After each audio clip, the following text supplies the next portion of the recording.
Hello everyone, myself Utsav Mehta. Today I am here to discuss on one of the important topic in our day-to-day life, जिसका नाम आप यहाँ पे देख ही सकते हैं, डायरेक्ट एंड इनवर्स प्रपोर्शन।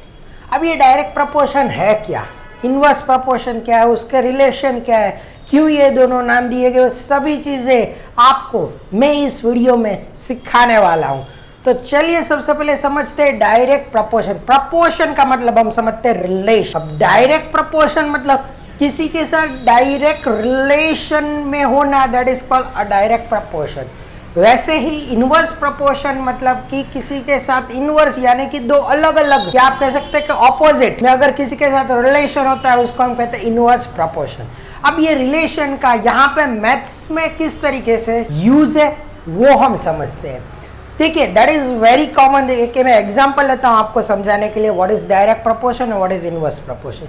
जैसे कि सबसे पहले अगर मैं आपको बोल दूँ कि डेट आई एम हैविंग और यू कैन से एक मार्कर है, चलो ये मार्कर का एग्जांपल है, एक मार्कर है उसका कॉस्ट 20 रुपीज़ है, इस वाली मार्कर का कॉस्ट 20 रुपीज़ है। तो अब ऐसे ही अगर मैं 5 मार्कर्स और लेता हूँ तो उसका कॉस्ट ज्यादा होगा कि कम होगा? डेफिनेटली कमेंट करके आप बता सकते हैं क्या होगा, उसका कॉस्ट ज्यादा या कम। यस डेफिनेटली इसका कॉस्ट बाय डिफॉल्ट ज्यादा होगा। क्यों? क्योंकि अगर एक मार्कर का कॉस्ट 20 रुपए है तो फिर 5 मार्कर्स का कॉस्ट 520 100 होगा। तो हमने यहाँ पे क्या देखा कि जैसे ही नंबर ऑफ मार्कर्स बढ़ी वैसे ही हमारा जो अमाउंट था, टोटल अमाउंट, वो भी बढ़ गया। यस और नो? और दोनों ही चीजें इक्वल क्वांटिटी में बढ़ी है। 1 से 5 मार्कर हो गई तो जो प्राइस था एक मार्कर का वो भी 5 टाइम्स बढ़ गया है। 20 से होकर 100 हो गया, इंटू 5 हो गया। वैसे ही अगर मैं आपको ये बोलूं कि ये 10 मार्कर है, ऐसे ही 10 मार्कर का अगर कॉस्ट 200 रुपए है तो 5 मार्कर का क्या होगा? 100 होगा। क्या? क्यों? कैसे पता चला? क्योंकि अगर 20 मार्कर है उसका कॉस्ट अगर 200 रुपए है तो जैसे ही मैंने 5 मार्कर कर दी, मतलब number of markers Giri 5 number से, वैसे ही जो अमाउंट था 5 हो गया। यानी कि अगर equal amount of increase we see on both the terms, number of markers और अमाउंट दोनों में अगर एक जितना ही ग्रोथ होता है या एक जितना ही ड्रॉप होता है तो उसको हम कहते हैं डायरेक्ट प्रपोर्शन। इनवर्स प्रपोर्शन और डायरेक्ट प्रपोर्शन में एक चीज आपको हमेशा याद रखनी कि वो हमेशा दो चीज के ऊपर डिपेंडेंट होगी, एक आइटम और दूसरी उसकी क्वांटिटी, या बोल सकते हैं कुछ भी हो सकता है। जैसे यहाँ पे इस एग्जांपल में एक था हमारा मार्कर और दूसरी थी हमारा अमाउंट। तो ये दोनों ही चीज के ऊपर डायरेक्ट और इनवर्स प्रपोर्शन डिपेंडेंट है। अब जैसे यहाँ पे आप देखिए कि नंबर ऑफ मार्कर्स की अगर मैं बात करता हूँ, नंबर ऑफ, अब ये जो नंबर ऑफ मार्कर्स है इसको मैंने ले लिया x and amount of marker ये मैंने ले लिया है y।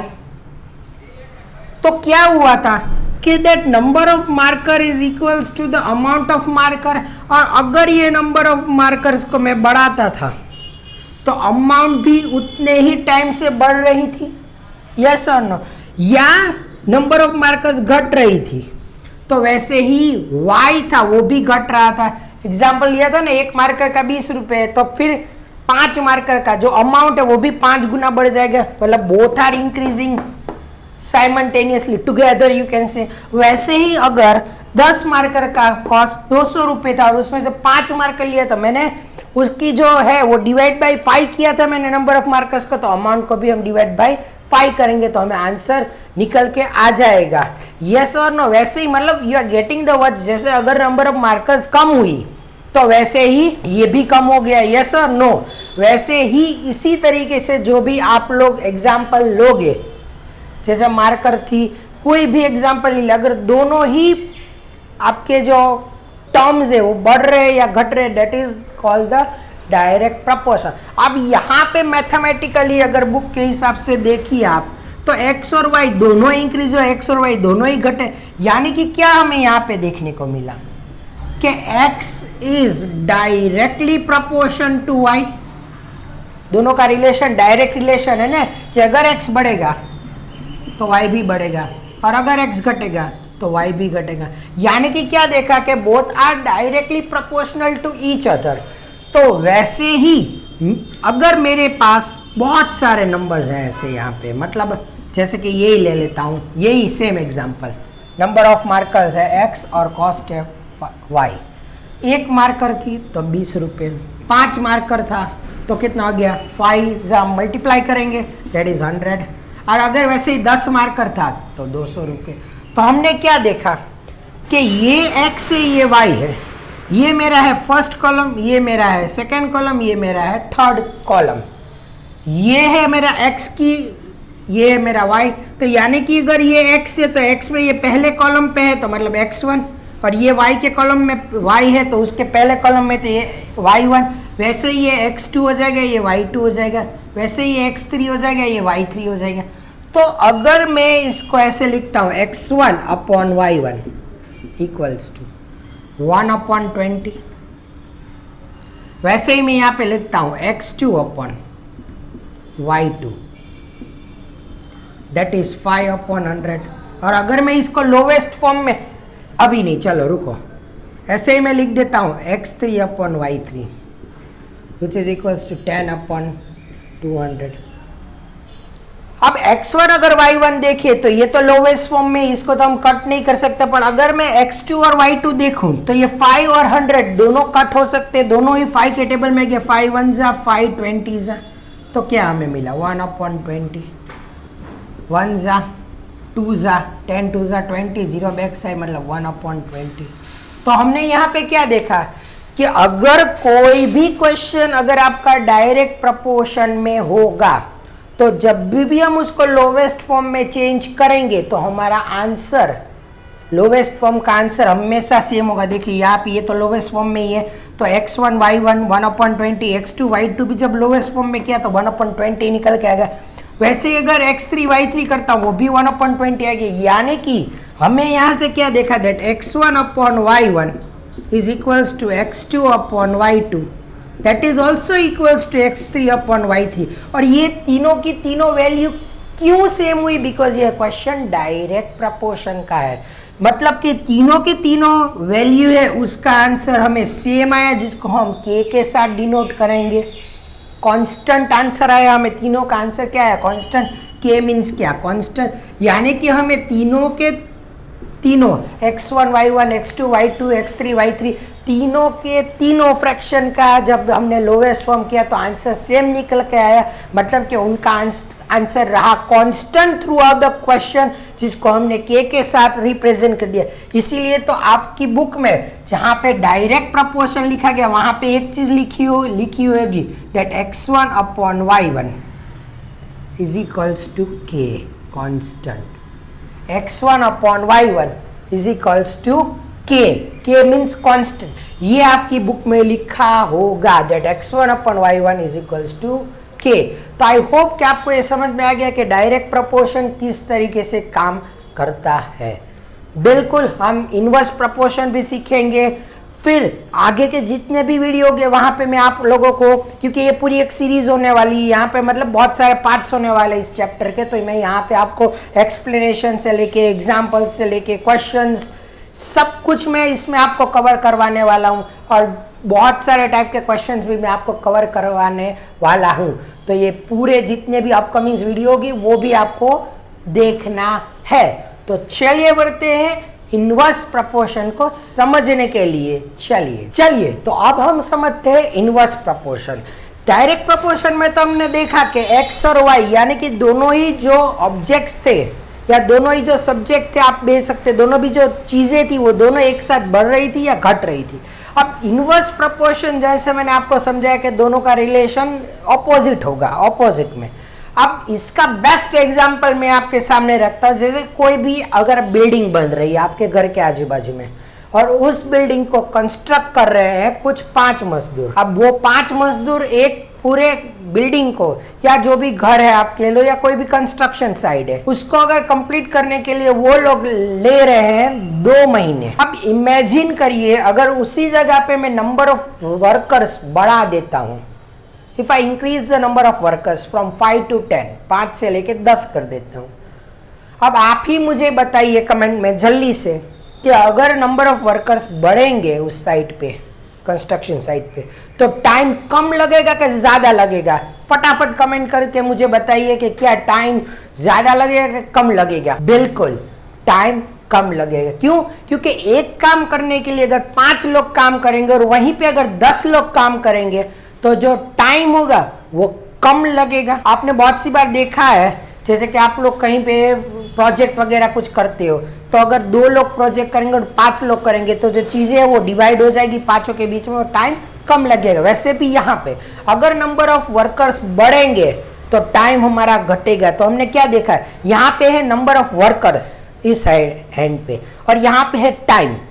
जैसे ही 5 वर्कर्स थे तो 2 महीने लग रहे थे, वैसे ही अगर 10 वर्कर्स हो गए, नंबर ऑफ वर्कर्स बढ़ गए हैं मेरे, तो अब आप ही देखिए टाइम घट रहा है। तो क्या हुआ कि एक हैंड ऊपर जा रहा है, दूसरा हाथ नीचे जा रहा है। तो यहाँ पे हमने क्या देखा, दोनों ही ऑपोजिट डायरेक्शन में जा रहे हैं और जब भी दोनों ऑपोजिट डायरेक्शन में जाए तो उनका रिलेशन हो गया ऑपोजिट, उसको हम कहते हैं इनवर्स प्रपोर्शन।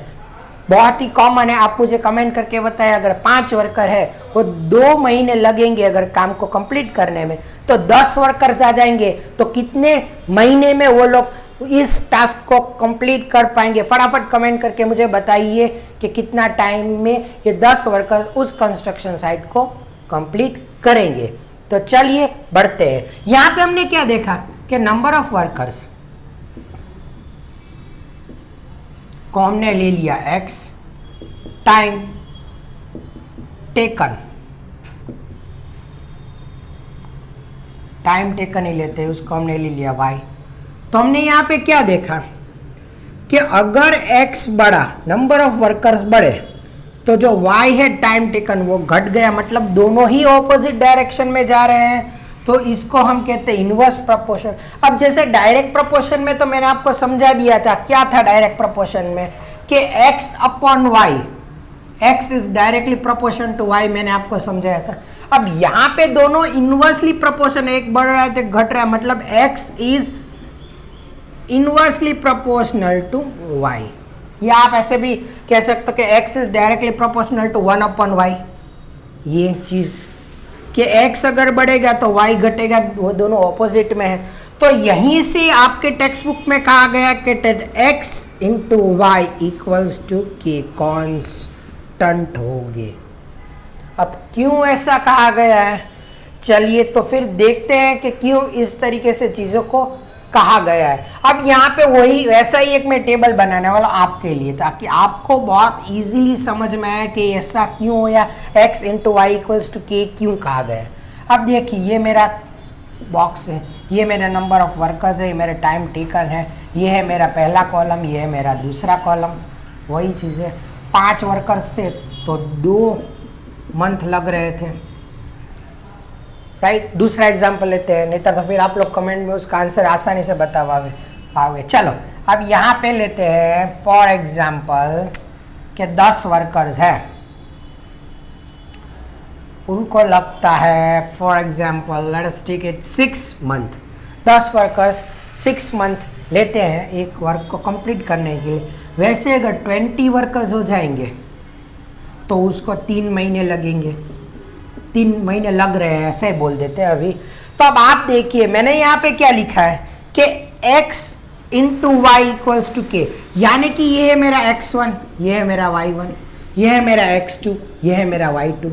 तो यानी कि मैं ये बोल रहा हूँ कि x1 into y1 equals to constant होगा उसका आंसर, मतलब। और वैसे ही यहाँ पे कॉन्स्टेंट अभी यही करते हैं मल्टीप्लाई, सिंपल, आपको और आसानी होगी।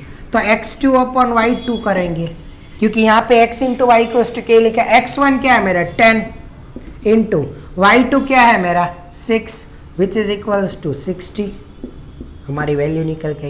वैसे ही अगर मैं x2 y2 करता हूँ, यानी कि x2 है मेरा 20 और y2 है 3, तो ये भी हमें निकल के आ गया 60। यानी कि हमने क्या देखा यहाँ से, date x1 y1 is equals to x2 y2, और यहाँ पे अगर तीसरा कोई कॉलम भी होता तो वो भी हम लिखते equals to x3 y3।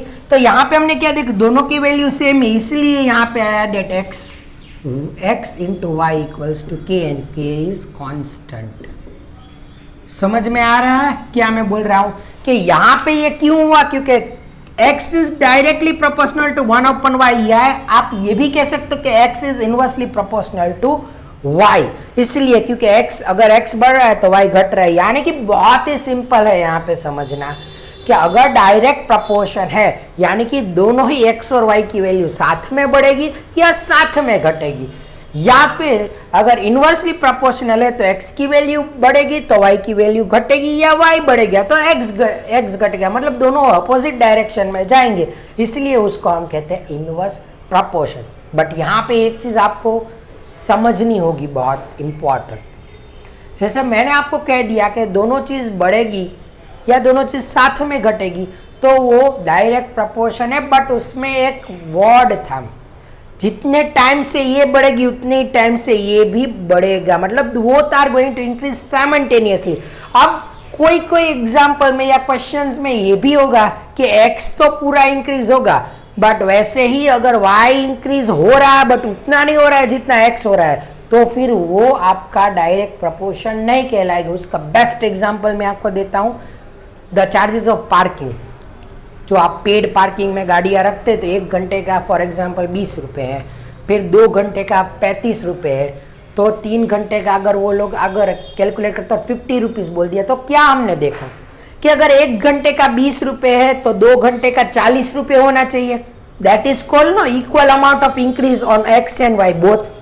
But अभी यहाँ पे 1 घंटे का 20 रुपये, 2 घंटे का 35 रुपये कर दिया, मतलब होना चाहिए था 40 पर हो रहा है 35, मतलब रिक्वायर्ड आंसर से कम आंसर आ रहा है, मतलब कम इंक्रीज हो रहा है, तो मतलब ये एक्स पूरा ग्रो हो रहा है बट वाई पूरा ग्रो नहीं हो रहा है। That means this is not a part of direct proportion. ये सीखना और समझना बहुत ही जरूरी है। Both should increase simultaneously together और decrease together, that is called the direct proportion. समझ में आ गया होगा आप लोगों को। तो फटाफट से एक बार रिकैप कर लेते हैं आज के वीडियो में हमने क्या देखा। चलो, तो रिकैप में सबसे पहले हमने देखा था कि हम लोग बात करेंगे डायरेक्ट प्रपोर्शन की। डायरेक्ट प्रपोर्शन मतलब जो जिसका डायरेक्ट रिलेशन हो, डायरेक्ट रिलेशन।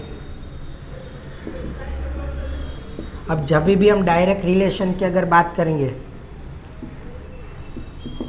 यानी कि किस तरीके का रिलेशन होगा, तो x और y दोनों साथ में बढ़ेंगे या दोनों साथ में घटेंगे, ये हो गया हमारा डायरेक्ट रिलेशन। फिर इसके बाद हमने क्या देखा कि x1 y1 is equals to x2 y2 is equals to x3 y3, या कोई भी अगर आप ले लो x1 x4 y5 y4 x5 y5 जो भी हो, उन सभी का आंसर जब आप लोवेस्ट फॉर्म करोगे, लोवेस्ट फॉर्म में अगर आप कन्वर्ट करेंगे तो उनका आंसर होगा के मतलब कि कांस्टेंट रहने वाला है। और अगर ये कांस्टेंट रहने वाला है तो हमने यहाँ से एक और चीज़ देखी, that x upon Y is equals to K, देखा हमने। वैसे ही अगर हम इनवर्स प्रोपोर्शन की अगर बात करें,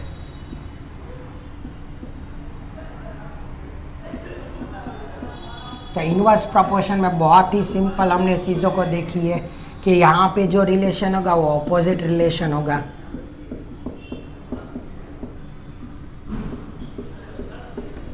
किस तरीके का ऑपोजिट रिलेशन, अगर x बढ़ेगा तो y होगा वो घटेगा, अगर x घट रहा है तो y होगा वो बढ़ेगा।